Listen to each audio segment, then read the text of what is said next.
Have you recently graduated, started your career, but now you're feeling a bit unsure? Is this the career for you? Should you stay in it? Should you leave? Is it too late? Well, today we're going to talk about that.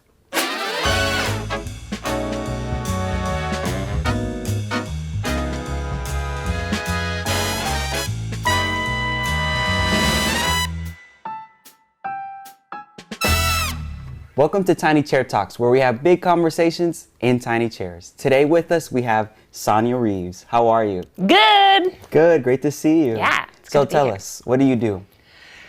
Yeah, great topic for what I do. I currently have 2 part-time jobs, and I'm finishing up my master's degree. So I work at Southern Adventist University. I help plan the global engagement short-term mission trips, and I also work at The Well, which is a church downtown, as the church children's ministry director. That's amazing. That's awesome. Thanks for sharing. Thanks for being here. So I'd like to know, have you ever changed your career before? So many times. Yeah. Yes. So I graduated college back in 2007, and I graduated with social work. It was my major, and my minor was nonprofit management. In that time, I have been a teacher, a principal, a blueberry stand manager, Really? oh my word, so many different things. Yeah. And did you feel like you were changing because maybe you got bored in a position or opportunities came up? What were the reasons that caused you to make a change? Yeah, lots of different things have happened to encourage a change in my career. Sometimes, like most recently, I lost my job due to the COVID-19 pandemic. And so that's been a cause of it. Sometimes it's been, I no longer felt that my beliefs aligned with the mission or the values of the organization I worked for, or maybe I felt that God was calling me back to go to service overseas and do things like that. So it's been a variety of things that are leading me to change careers. Do you think there's a stigma behind changing careers?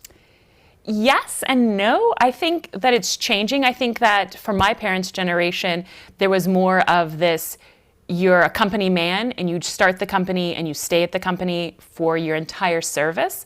And I think now, maybe because my generation graduated with the crisis, the financial crisis, and we've either not been able to start our career till later, or we've lost jobs mid-career and had to pivot and change. So I think the stigma is changing now, where it's more acceptable to change your career and have a different direction that you go. Yeah. So how should a person even start deciding what career to pursue? Maybe they've just graduated high school. What's the first step? The first step, luckily in college, your first 2 years, you're focusing mainly on general studies. So you're going to be looking at your intro classes, your fun classes. I took intro to camping when I was in college. It was great, extra credit for camping. Cool. You're going to be looking at just introduction to ideas and concepts of careers. So take a lot of them, explore, ask questions, meet people, join clubs, and that can help you decide what career you want to go into. I would even say, if you think you want to go into a certain career, go as a student missionary and take a year to see, like, do I like teaching? Or do I like working as a volunteer at a hospital in the medical field? So that can help.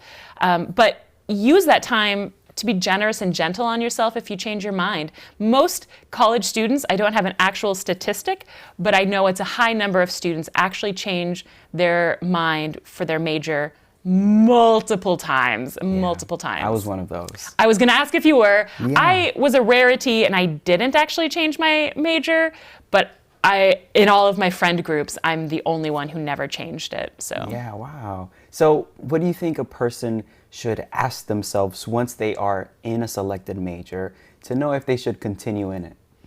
Yeah, I think asking a lot of questions of those around you and like those who have graduated, seeing what they do.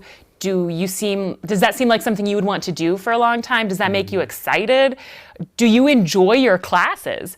If you're going to your classes and you're a junior or a senior and every day you're dreading it, and it's not because of the professor or anything, it's because you don't want to read that book or you don't want to write that paper, I would suggest maybe reevaluating it while you're in it. But my belief is you should pick a major that you get excited about. Maybe it's art history and your parents are like, how are you going to make any money with art history? It's okay. You're learning how to become an adult in college. In college, you're learning how to make deadlines. You're learning how to work as a team. You're learning how to report to a higher authority, like a boss type thing. So study what makes you happy and excited, because that's going to make you happy and excited. You might not become an art history teacher. I don't honestly know what an art history major can do when they finish, but that doesn't stop anyone from studying it, and you should still study it. Yeah, that's good. And how about for the person who has just graduated and they've studied a career that's very specific? What should be their next step if they're like, I don't know what other doors I can take with this major that I've got? Yeah, think outside the box. The world is our oyster. We can do all the things within reason and degrees. But if you have just finished graduating, maybe you graduated in last month, and you're like, oh no, I don't want to be a business person or a dental hygienist. That's okay. It's okay to not know. I feel like I talk a lot like, be forgiving of yourself and gentle. You're human. It's hard to be human. So take some time to explore. There's so many jobs available. You can become a barista for a while. You can work at a grocery store for a while, if that's what it takes to let you figure out what you're doing. It might be hard, and you might have people who look at you funny, but who cares what they think? Also, it's easier for me to say these things, harder for me to actually do some of them, I'm sure. I understand, but, me too. Yeah, but it's okay to not know, and it's okay to slowly figure it out. So I recommend taking that time and setting a deadline. Say, I'm gonna take the next 6 months off. Find someone to hold you accountable. Say like, hey, I don't know what I wanna do, but I wanna take this next 6 to 8 months to figure it out. Can you come talk to me in 6 months and ask me what my plan is? Make a plan and stick to it-ish. Yeah, and how do you stay at peace while figuring those things out, developing that plan? Yeah, good question. When you figure it out, let me know. Cool. But I would say, again, it's hard being human. And how do we find that peace in that uncertain time is hard. I've been thinking a lot about the resurrection story. So there's Friday night, Jesus dies. There's the Sabbath, the silent Sabbath, where there's the unknown and that pain and that discomfort. And then there's the glorious Sunday morning when Jesus comes back. Oftentimes when we don't know what's happening in our lives, we're in that silent Sabbath. And I've been thinking a lot about it because I am in that silent Sabbath to an extent myself. I lost my job, like I said, when I came back from I lost my job due to the COVID-19 pandemic, and I started my master's, but I don't have a career job. I'm working 2 part-time jobs. So I'm a little bit in that, God, what do you want me to do with my life? I've got ideas, but I don't have a job lined up. And it's learning to be okay with that silence and holding on to the fact that Sunday morning is coming. Jesus will rise from the dead. He's going to show me. God has plans for me. One of my favorite verses in the Bible, Jeremiah, I know the plans I have for you, says the Lord, plans for a future and a hope. Good things. Jesus has good things planned for us. We just might not be in them yet. And it might be in a shift. So if, like myself, you don't know what your career is and you're a little bit like, what's happening in my life right now? It's okay. Find those little moments where you can see Jesus daily. And this is what I'm having to currently do. Like, what's the little thing where I'm like, okay, God is here in this. God did this for me today, or I saw Jesus doing this. And hopefully that can get you through to the end. Yeah, and you know, it's easy to want to hear Jesus's voice with our ears. Mm-hmm. Just like we hear a friend giving us advice. How have you specifically been able to hear his voice during your life? Mm-hmm. I don't necessarily hear his voice like that. I feel more of a calling to do the things or to go to the places. Whether I currently, for example, I was a teacher principal for 4 years in Central California, and I loved my job. I loved my kids. I was a multi-grade teacher, so I had students for 3 years, and I got to see them growing up. And I loved it, but there was a little bit of time in my life where I felt a little unsettled, not like a bit uncomfortable, I suppose, of like, this isn't it. There's something else I'm supposed to be doing. And I started thinking and praying, and I still kept my job. I still did it to the best of my ability, but I started reaching out. What could I do that fit what I felt called to do? So I reached out to nonprofit organizations overseas to see where would I fit, where is an opening that God has put for me, until I found one, and then I was able to switch my career and do something not completely different, but definitely different. Yeah. Could you describe what it could be for a person who has heard what God wants for them, but they decide to go into a different direction?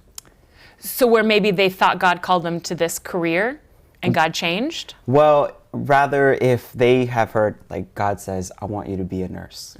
And they decide, I'm not going to do that. I'll go a different direction. What do you think that experience could be like for a person?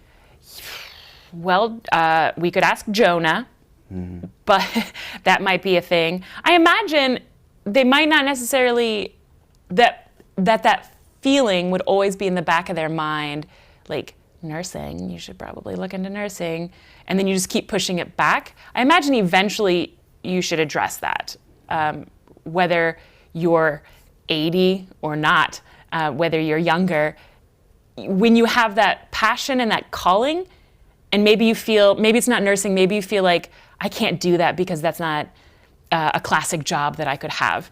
That doesn't matter, because if that's what God has whispered on your heart and called you to do, then lean into it. If it's something you truly don't want to do, I say talk about it with a friend or a counselor, because I don't know what that would mean to have a calling that you fully don't want to do. Yeah. I feel like that would be really difficult. It has to be. I can only imagine. And I'm wondering, when it comes to choosing a career, could it be that God has one in mind? Is there, like, we say there's the one partner.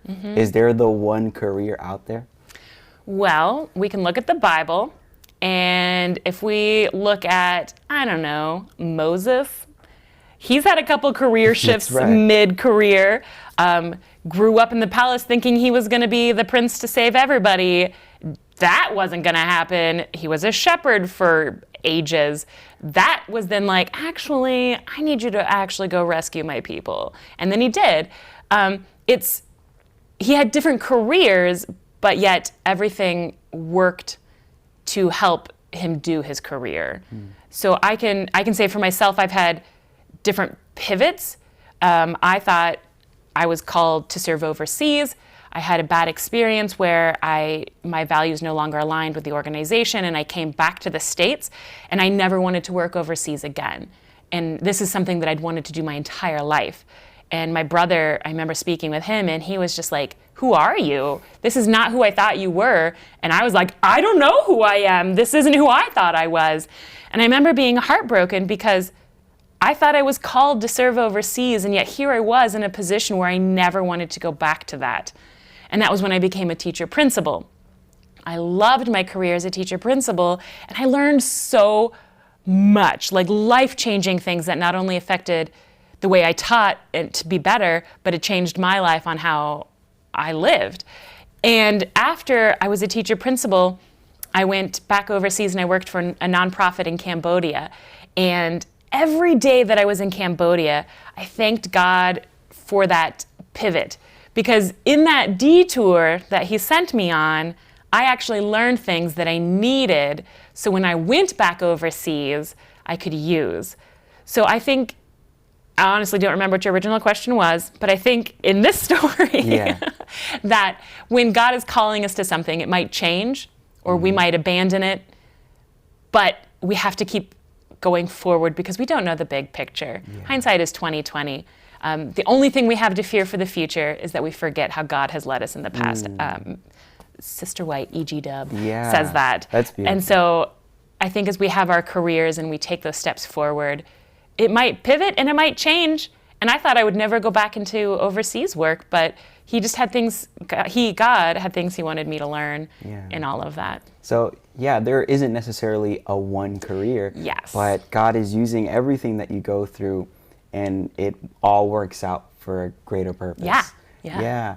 So could you describe what it might be like for the person who has just changed their career, but now they're like, oh, should I have not done this? Yeah, buyer's remorse kind of thing. Yeah, I think we're all going to always question ourselves and be like, did I do the right thing?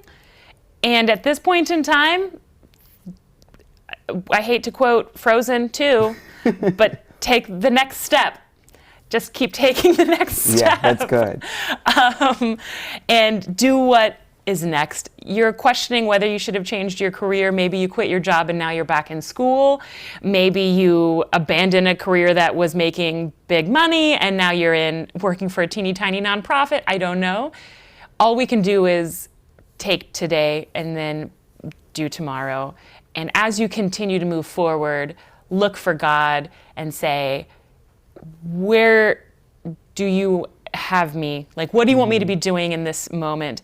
And if you truly regret it and you've sought counsel and you have people who you respect and trust in your life who have been like, yeah, big mistake, it's okay to be like, my bad, I made a mistake, and then switch back. Like, it's okay to make mistakes and it's okay to change your mind. Yeah, it doesn't dishonor God. No. Right. In fact, it honors God because you're being honest and vulnerable and open and saying, I thought I knew, but I didn't, and so now I'm going to do the other. Like Moses, he thought he was honoring God when he killed the Egyptians to try and rescue his people, but God was like, actually, that's not what I wanted you to do.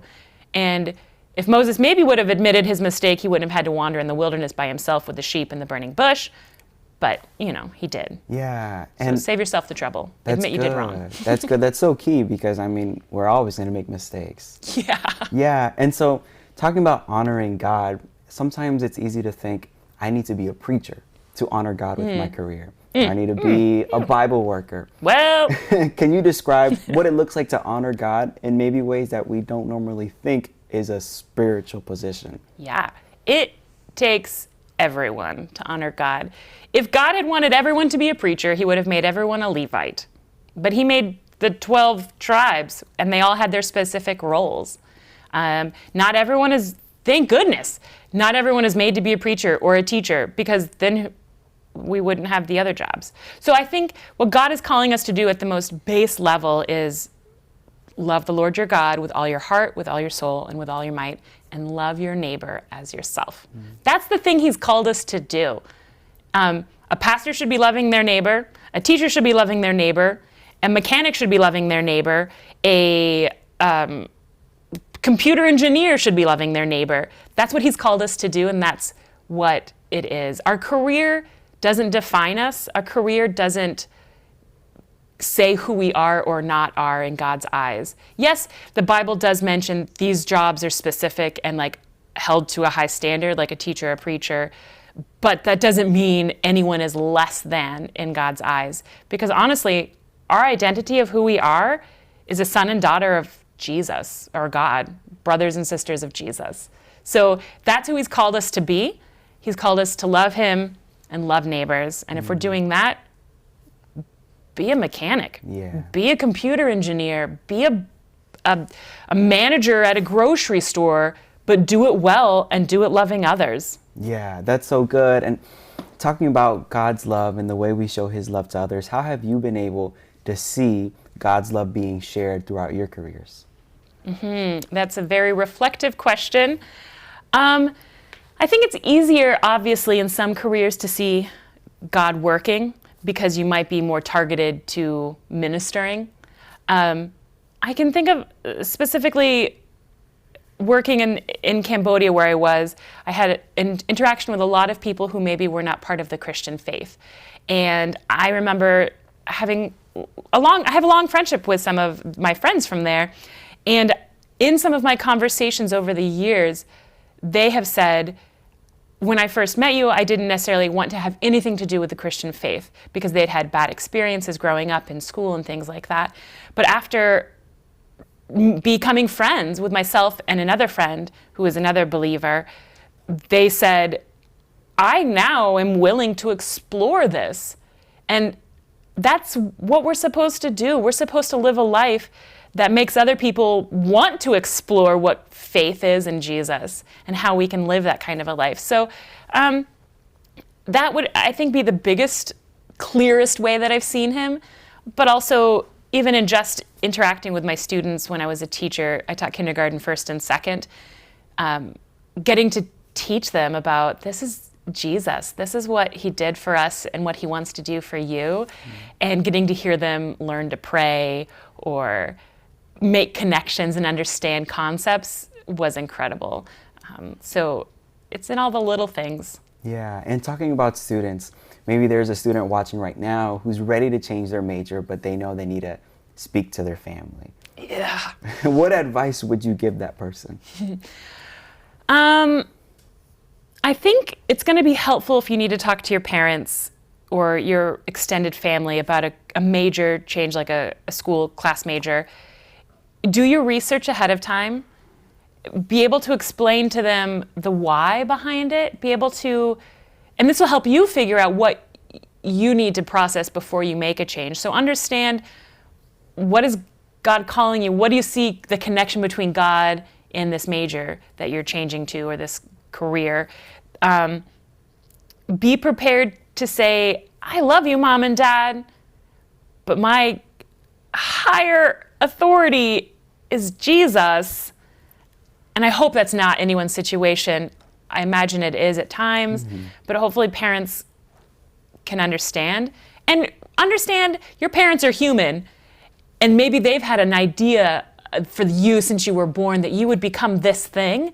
And so it's going to be hard for your mom and dad to change directions because they've had this expectation. So give them time. Be forgiving and gracious to them, and understand that you're throwing a wrench in their dreams and their plans, but their dreams and plans don't have to be yours. So be gentle, be kind, explain things, let them talk, and know that they maybe don't take it personally when they're saying things, because they're just trying to process what you've told them. If you need to, send them an email ahead of time before you go home for the holidays and say, hey, I need to have this conversation with you, and this is how I need you to react. Give them a heads up. Nobody likes being surprised. Send that email and say, look, Mom and Dad, we need to have a conversation about my college career, and I'm going to need you to be supportive, so get whatever out of your system now. Yeah, preparation is key. Oh, let everyone know. Yeah. Yeah, and set a date, so that way everyone's aware what's coming and no one's going to be surprised by something. Don't do it at the Thanksgiving dinner table. Don't do it at the 4th of July picnic. Yeah. Set aside a time and ask them to pray about it. And how about for not the son or daughter, but for the parent? Maybe there's someone who is the provider of their home. What should they do if they're contemplating, changing careers? Yeah. Could they be too late? No, I don't think we're ever too late. Again, Moses. Yeah. I think a similar situation, obviously talk with your partner about this, and one would hope you've been discussing this for a long time, but if now it's time to tell your kids who maybe are in college or not, do the same thing. Set aside a time, send a text, say, hey, we need to talk about X, Y, and Z, my career, my job, and I want you to have a heads up about it. You can ask me any question you want, and then have a meeting, have a discussion. I had a friend from high school. Her dad was, I feel like, a professor, and then he became a physician's assistant, a PA. Yeah. Like way later. I mean, she was in college when he did this, so it's fine. Just, again, blanketed statement. Be gracious, be understanding, and give people a heads up and let them know what you need from them, because they're not mind readers. Yeah, and how can we be gracious towards ourselves? Yeah. Being gracious towards ourselves looks like a lot of deep sighs, just like, okay, this is where we're at, this is what's happening, and it's okay. Knowing and holding on to those promises in the Bible where God has plans. This might not be your final destination right now and today, but he has a plan for you. It's okay. I'm, again, saying all these things to myself as well as out loud to you, but it's okay to not know, and it's okay to be afraid, and it's okay to be, concerned for our future and our well-being. But as long as we're where we're supposed to be and taking those steps towards what's next, Frozen 2, take the little the next step, then that's, I think, the best we can do at times. And God's not going to be angry at us for doing our best. Yeah. Do you think it can be wrong to pursue a career just because of the money, or can we justify that in some ways? I think that's an interesting question. My initial response is like, no, money. Yeah. But I think money is not bad at all. Right. At all. Solomon had to build the temple. Nonprofit organizations have to be supported. People need to partner with short-term missions. Money is not bad. Yeah. But are we pursuing it because of status? Are we pursuing it to keep up with our neighbors? Are we pursuing it because there's something inside of us that says, I have no value unless I have financial value? I think we need to examine that. I don't think owning property is bad, but what's our motivation behind it? How are we using it? Is our career taking us away from our family, which is a biblical calling to take care of those in our families? Is our career with lots of money taking us away from the church? Is it making us be a version of ourselves that we're not happy with? So I think money at the core is not bad. It's who are we, and are we sticking to that? Love the Lord your God with all your heart, soul, and mind, and love your neighbor as yourself. Yeah, that really reminds me of how we talk about simplicity in our lifestyle. And maybe there's someone out there who feels like, I can't have a good job because it doesn't honor the simplicity I need to maintain. Could you talk a little bit about that? Having a balance in, the money that we earn and how we spend it, and yet still being able to honor God. Yeah, you can live a simple life and still make, a bajillion dollars of money. If you make that much money and you want to live a simple life, I can give you a list of nonprofits and churches to support. So you can still live that simple life and have financial security. You can still purchase things secondhand and take care of the environment and still make a lot of money. You can use that money for so much good. So much good. Like I said, if someone has money and they need to know how to use it, I can help. Not for me, but for there's nonprofits, there's missions, there's all the things. They can buy us bigger chairs. There's lots of good uses for money. Yeah. So in conclusion, you would say that it's never too late to change your career. No. Yeah. It's never too late. God is calling us every day to do things, and it may be something different than you've done before. Hurrah! Adventure! So. That's awesome. Thank you so much for sharing with us and for giving us your time. Yeah. And we want to share with you, if you're contemplating this idea of changing your career, go for it. Have the conversations you need to have first. Talk to your family. Talk to people who can give you advice. Pray about it. But if that's the best direction you can take, go for it. We thank you so much for joining us here at Tiny Chair Talks, where we have big conversations in tiny chairs. We'll see you again very soon.